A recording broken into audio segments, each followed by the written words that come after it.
कुछ जगहों पर हमारा चुप रहना ज़्यादा बेटर होता है। भले ही हमारी थोड़ी सी बात करने की ज़्यादा आदत है, बट फिर भी कुछ ऐसे सिचुएशन, कुछ ऐसी जगह है ना जहाँ पर हमारा चुप रह कर के दूसरों को सुनना ही बेटर होता है। इससे हम कई तरीके की झंझटों से दूर रहते हैं और हम प्रॉब्लम में भी नहीं फंसते हैं। Hello, my name is Preeti and welcome to my channel Jazba. आज इसी के बारे में बात करूँगी। जब कोई इंसान आपसे बेवजह भिड़ने की कोशिश करे, कुछ लोग ऐसे होते हैं ना जो हमें प्रोवोक करने की कोशिश करते हैं, जो हमारी बात को काटते हैं या बातों ही बातों में हमें टॉन्ट करते हैं, बिना सिर पैर की कोई भी बात करना शुरू कर देते हैं। ऐसी बातें जिनका कोई मतलब ही नहीं होता है, कुछ स्टूपिड सी चीज़ें करते हैं। ऐसी जगहों पर आपको चुप हो जाना चाहिए। ऐसी जगहों पर आपको उनसे उलझना नहीं है, उन्हें जवाब नहीं देना है।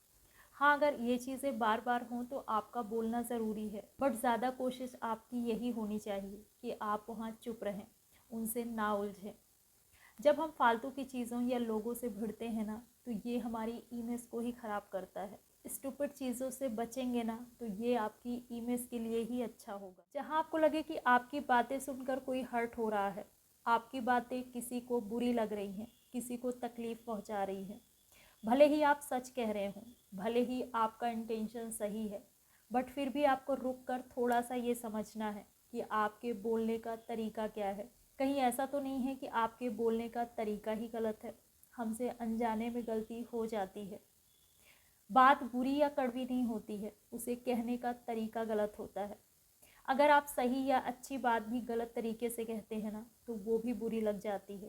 अगर आप कड़वी बातें भी अच्छे से कहते हैं ना, सही तरीके से एक्सप्रेस करते हैं, तो वो बुरा नहीं लगता है, बल्कि ये लगता है कि आप उसका भला चाहते हैं, आप सच कह रहे हैं, आप उसे अपना समझ कर कह रहे हैं। हमारा टोन और हमारा बिहेवियर ही ना ज़्यादा मायने रखता है।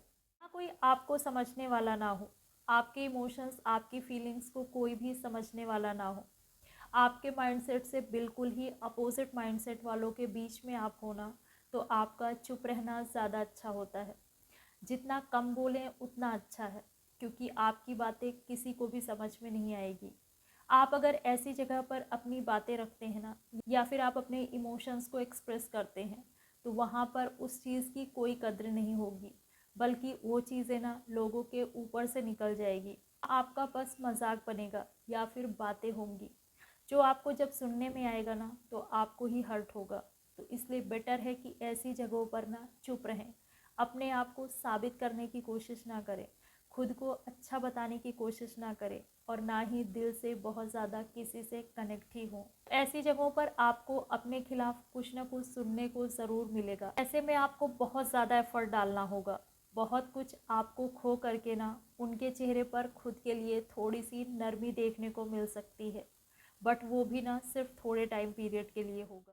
जो आपको नहीं पसंद करता है ना वो नहीं ही करेगा, आप चाहे कुछ भी और कितना भी उनके लिए कर लीजिए, क्योंकि प्रॉब्लम उनमें है, आप में नहीं है।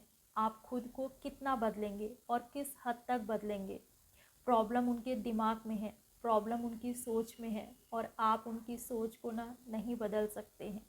और अगर आप उनकी सोच को या उनको बदलने में लग गए ना तो बहुत कुछ आपको अपने अंदर से ही ना खोना पड़ेगा। इसलिए आपको जितने टाइम पीरियड भी उनके बीच आपको रहना है ना, बस उस टाइम पीरियड को अपने लिए एक इम्तहान मानिए।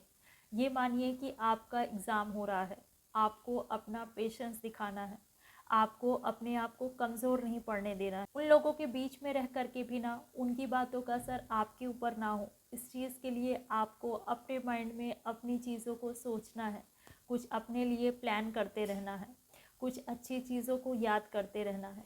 उनकी चीज़ों का असर आपके ऊपर बहुत कम पड़ेगा और वो टाइम पीरियड ईज़िली निकल जाएगा। चुप रहने से आप अपनी एनर्जी को काफ़ी बचा लेते हैं, आप अपने दिमाग को राहत देते हैं, उसे ख़राब होने से भी बचा लेते हैं। अनप्रोडक्टिव चीज़ों से आप दूर रहते हैं। लोगों को आपके बारे में गहराई से पता नहीं चल पाता है और इसलिए वो ईज़िली आपकी लाइफ में घुस भी नहीं पाते हैं, और ये आपको ना काफ़ी फ़ायदा देता है। कोई किसी की बुराई कर रहा है ना तो वहाँ भी आपका चुप रह कर के सुनना ज़्यादा बेटर होता है। आप वहाँ कुछ अपनी तरफ से ना बोलें, ये कोशिश करिए, क्योंकि लोगों का ना पता नहीं होता है आप तो उनकी बातों को अपने तक रखते हैं, बट आपके मुंह से निकला कोई भी शब्द ना, वो उसे और बढ़ा चढ़ाकर आगे ज़रूर ट्रांसफ़र करते हैं। ऐसे में फिर आपकी इमेज दांव पर लग जाती है। तो बेटर है कि जब किसी की बुराई हो रही हो ना, तो उसमें आप अपना कंट्रीब्यूशन ना दें और कोशिश करें कि ऐसी चीज़ें कम हों। लोग आपसे शिकायत बुराई वाली बातें कम करें, पॉजिटिव और अच्छी बातें करें। अगर आपका उसमें कंट्रीब्यूशन कम से कम होगा ना, तो वो भी उस चीज़ को आपसे नहीं करेंगे और इससे आप अपने अंदर नेगेटिव चीज़ों को नहीं भरते हैं और आपकी इमेज भी सही रहती है। चुप रहकर अगर आप दूसरों की बातें सुनते हैं ना, तो आप उसे समझ पाते हैं कि आपको उस पर कितना ट्रस्ट करना है, वो ट्रस्ट के लायक है भी या नहीं, ये भी सब आप समझ पाते हैं। तो चुप रहने की थोड़ी सी ना अपनी हैबिट डेवलप करिए और खुद को लोगों से बचाइए, खुद की इमेज को बचाइए, अपनी लाइफ में फालतू की चीज़ों को आने से रोकिए। अगर वीडियो अच्छी लगे तो लाइक करिए और सब्सक्राइब भी करिए। मिलती हूँ अगले वीडियो में।